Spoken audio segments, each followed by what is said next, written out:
नमस्कार दोस्तों, मैं अनिल कुमार शर्मा आपका स्वागत करता हूं Anil Sharma GB YouTube channel पर। अगर आप मेरे इस चैनल अनिल शर्मा जीबी पर पहली बार विजिट कर रहे हो तो आपसे आग्रह है कि आप मेरे इस चैनल अनिल शर्मा जीबी को सब्सक्राइब कर लें, ताकि मेरे द्वारा जो भी वीडियो बनाई जाए उसका नोटिफिकेशन आपके पास सबसे पहले पहुँचे और आप मेरे वीडियो को देख सकें। दोस्तों, मैं पुनः उपस्थित हूँ आप सभी के साथ एक नई जानकारी के साथ। आशा करता हूं कि आप सभी को ये वीडियो पसंद आएगी। अगर आपको ये वीडियो पसंद आती है तो निश्चित रूप से आप इस वीडियो पर अधिक से अधिक लाइक करें, कमेंट करें और शेयर करें। तो आइए शुरू करते हैं। आप सभी जानते हैं कि बिहार के नियोजित शिक्षक बहुत दिनों से यह आस लगाए बैठे हुए हैं कि उन्हें कब राज्यकर्मी का दर्जा जो है प्राप्त होगा, लेकिन बिहार सरकार द्वारा ऐसा कोई संकेत जो है अभी नहीं दिया जा रहा है। इस बात की जानकारी हो सके कि उन्हें राज्यकर्मी का दर्जा जो है कब दिया जाएगा। हाँ, बहुत समय कुछ दिन पूर्व मुख्यमंत्री द्वारा समय समय पर इस बात की ओर संकेत किया गया था कि नियोजित शिक्षकों को सक्षमता परीक्षा के माध्यम से राज्यकर्मी का दर्जा दिया जाएगा, लेकिन वह परीक्षा जो है एक मामूली परीक्षा होगी। लेकिन वर्तमान समय में जो स्थिति बन रही है उस स्थिति के अनुसार अब नियोजित शिक्षकों की कोई परीक्षा नहीं होगी, बल्कि सभी नियोजित शिक्षकों को एक साथ राज्यकर्मी का दर्जा जो है बिहार सरकार देने जा रही है और इसकी प्रक्रिया जो है शुरू हो चुकी है। सभी जानते हैं कि जिला शिक्षा पदाधिकारी के माध्यम से जितने भी नियोजित शिक्षक हैं उनका ई-कोर्स जो है फॉर्म भरवाया गया है और यह राज्यकर्मी के दर्जे का पहला कदम है। इस ई शिक्षा कोर्स पर जितने भी नियोजित शिक्षक फॉर्म दर्ज कर रहे हैं उनका आंकड़ा जो है जिलों में रखा जा रहा है और इन्हीं आंकड़ों के माध्यम से नियोजित शिक्षकों को राज्यकर्मी का दर्जा दिया जाएगा। क्योंकि बिहार सरकार के जितने भी घटक दल हैं वह एक सुर से मुख्यमंत्री से यह कह रहे हैं कि जो नियोजित शिक्षक हैं वे काफ़ी दिनों से विद्यालय में पढ़ा रहे हैं। इसमें बहुत सारे नियोजित शिक्षक जहां दक्षता परीक्षा पास है, वहीं हमारे बहुत सारे शिक्षक टीईटी पास है। तो अब इनसे जो है परीक्षा लेना किसी भी दृष्टिकोण से उचित नहीं होगा। इनके पास अनुभव और शिक्षा की कमी नहीं है और इसी बात को लेकर के अभी जो नियोजित शिक्षकों की नई नियमावली जो है बनी हुई है वह सामने नहीं आ पा रही है। अब उसमें जो है संशोधन कर नई नियमावली नियोजित शिक्षकों के सामने आएगी और एक साथ सभी नियोजित शिक्षकों को राज्यकर्मी का दर्जा जो है दे दिया जाएगा। लेकिन जो नियमावली आएगी उसमें यह शर्त जो है रखी जा रही है कि जो नियोजित शिक्षक 12 वर्ष की सेवा या 8 वर्ष की सेवा जो है पूरा कर लिए हैं उनको ही राज्यकर्मी का दर्जा जो है दिया जाएगा। जैसे नियमित शिक्षकों को एक नियत समय के बाद जो है प्रमोशन दिया जाता है, ठीक उसी तरह से नियमित शिक्षकों के साथ भी जो है यह बात जो है होने जा रही है। क्योंकि आप सभी जानते हैं कि इसके पूर्व उत्तर प्रदेश का अगर हम मामला ले तो वहाँ शिक्षा मित्रों को सरकार ने जो है सहायक शिक्षक के पद पर जो है स्थापित कर दिया था, लेकिन वहाँ के जो शिक्षा मित्र थे उन्होंने न तो कोई दक्षता परीक्षा दिया था और न ही कोई प्रशिक्षण लिया था। बाद में सरकार द्वारा उनको प्रशिक्षण देने की प्रक्रिया जो है शुरू हुई थी, लेकिन ये मामला जो है हाई कोर्ट में चला गया और वहाँ के शिक्षा मित्रों को वहाँ जो है सफलता नहीं मिली और पुनः शिक्षा मित्र जो है अपने पुराने पद पर जो है आ गए।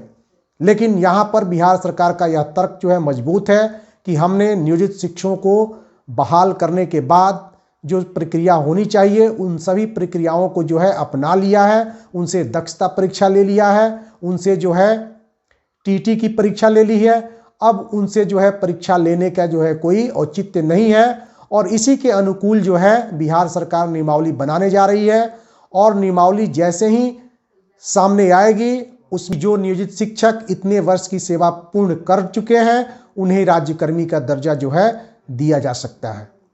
क्योंकि आप सभी जानते हैं कि बिहार के मुख्यमंत्री नीतीश कुमार जो है राजनीति के मामले में बहुत ज्ञानी है, उनको हर तरह का अनुभव है और वे इस मामले को बिल्कुल जो है शांत रखे हुए हैं। अभी बीपीएससी के माध्यम से जो परीक्षाएं चल रही हैं, मुख्यमंत्री सिर्फ इसका इंतजार कर रहे हैं कि बीपीएससी TR2 की परीक्षा समापन के बाद जो भी शिक्षक उसमें सफल होते हैं उनको विद्यालय आवंटन कर दिया जाए उसके बाद जो है नियोजित शिक्षकों को राज्यकर्मी का दर्जा दिया जाए। लेकिन यह बात जो है बिल्कुल सत्य है कि नियोजित शिक्षकों को राज्यकर्मी का दर्जा प्राप्त होने के बाद वे अपने पंचायत, अपने प्रखंड में जो है कार्य नहीं करेंगे, बल्कि उनका पंचायत जो है बदला जाएगा और उनका प्रखंड भी जो है इतर होगा। तो चलिए, इसमें जो है कोई बड़ी बात नहीं है। अगर राज्यकर्मी का दर्जा मिलने के बाद हमें अपना प्रखंड या पंचायत बदलना पड़ता है तो इसमें कोई जो है दुख की बात नहीं है। पहले हमें राज्यकर्मी का दर्जा तो बिहार सरकार दे। आगे बढ़ते हैं और देख लेते हैं कि आखिर बिहार सरकार जो है नियोजित शिक्षकों को राज्यकर्मी का दर्जा बिना परीक्षा लिए क्यों देना चाहती है। तो आप सभी जानते हैं कि बिहार सरकार अगर नियोजित शिक्षकों को राज्यकर्मी का दर्जा देती है तो उस पर कोई वित्तीय लाभ जो है ज़्यादा पड़ने वाला नहीं है, क्योंकि इसका प्रमाण आप लोगों के सामने है। हाँ, ये पुराने जितने भी नियोजित शिक्षक हैं उनको वेतन संरक्षण का लाभ जो है प्राप्त हो सकता है। अब यहाँ हम देख लेते हैं कि वेतन संरक्षण का लाभ अगर नियोजित शिक्षकों को मिलता है तो उससे फायदा क्या होगा। जैसे आपने अभी देखा कि बीपीएससी के माध्यम से जो नवनियुक्त शिक्षक वर्ग 1 से 5 में बहाल किए गए हैं उनका मूल वेतन 25,000 रुपया है। लेकिन अगर वहीं नियोजित शिक्षक जो वर्ग 1 से 5 में कार्यरत हैं, अगर उनका दिसंबर माह का अगर मूल वेतन देखें जो कि वर्ष 2003 और 5 में बहाल हुए हैं, तो उनका मूल वेतन इस समय 29,530 रुपया है। और जैसे ही उनको जनवरी 2024 में वार्षिक वेतन वृद्धि प्राप्त होगा, उनका मूल वेतन बढ़ करके जो है 30,420 रुपया हो जाएगा।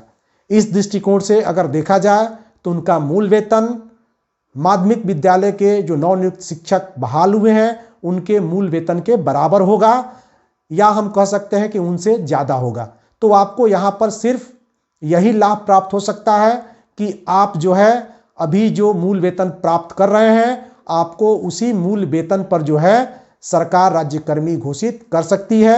वित्तीय बोझ सरकार पर इस प्रकार पड़ सकता है कि जो नियोजित शिक्षक है अभी उन्हें ईपीएफ का लाभ मिल रहा है, लेकिन जैसे ही वे राज्यकर्मी बनेंगे उन्हें जो है एनपीएस का लाभ मिलना शुरू हो जाएगा। तो इस पर सरकार को जो है थोड़ी राशि ज़्यादा खर्च करनी पड़ेगी, और यही वित्तीय बोझ जो है नियोजित शिक्षकों को राज्यकर्मी बनने के बाद सरकार के ऊपर पड़ने जा रहा है। आप सभी जानते हैं कि 2024 और 2025 दोनों ऐसे साल हैं जहां हर पार्टियां जो है अपने आप को मजबूती से रखना चाहती हैं, और बिहार में जो नियोजित शिक्षकों की संख्या है वह हजारों नहीं बल्कि लाखों में है। तो इनको जो है किसी भी तरह से दरकिनार नहीं किया जा सकता। इनको ध्यान में रखना हर सरकार जो है चाहती है और चाह भी रही है। तो जितने भी नियोजित शिक्षक हैं उन्हें निराश होने की जरूरत नहीं है। जैसे ही TRE2 की जो है परीक्षा समाप्त होगी, रिजल्ट घोषित होगा और उसमें सफल जो शिक्षक होंगे उनको विद्यालय आवंटन के बाद नियोजित शिक्षकों के बारे में बिहार सरकार जो है पूरी तत्परता से जो है लग जाएगी और उनको राज्यकर्मी का दर्जा जो है प्राप्त होगा। लेकिन प्रखंड जो है जब बदलेगा या पंचायत बदलेगा, उसमें नियोजित शिक्षकों की अपनी मनमानी नहीं चलेगी। जैसे नवनियुक्त शिक्षकों को रेडमिजाइजेशन के तहत जो है विद्यालय आवंटन किया गया है, उसी तरह से नियोजित शिक्षकों को भी रेडमिजाइजेशन के तहत जो है विद्यालय आवंटन होगा, और उनसे फॉर्म जो है एक भरवाया जाएगा जिसमें उनसे 3 ऑप्शन जो है पूछे जाएंगे कि आप अगर राज्यकर्मी बनते हैं तो आपका जो है चॉइस वाइज कौन सा जिला जो है आप देना चाहते हैं। तो उसमें नियोजित शिक्षकों को 3 जिले का नाम जो है देना होगा।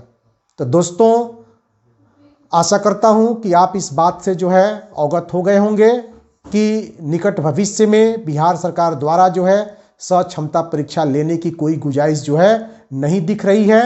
अभी सरकार बिल्कुल शांत है, लेकिन जनवरी माह में निश्चित रूप से बिहार के नियोजित शिक्षक राज्यकर्मी का दर्जा प्राप्त करेंगे।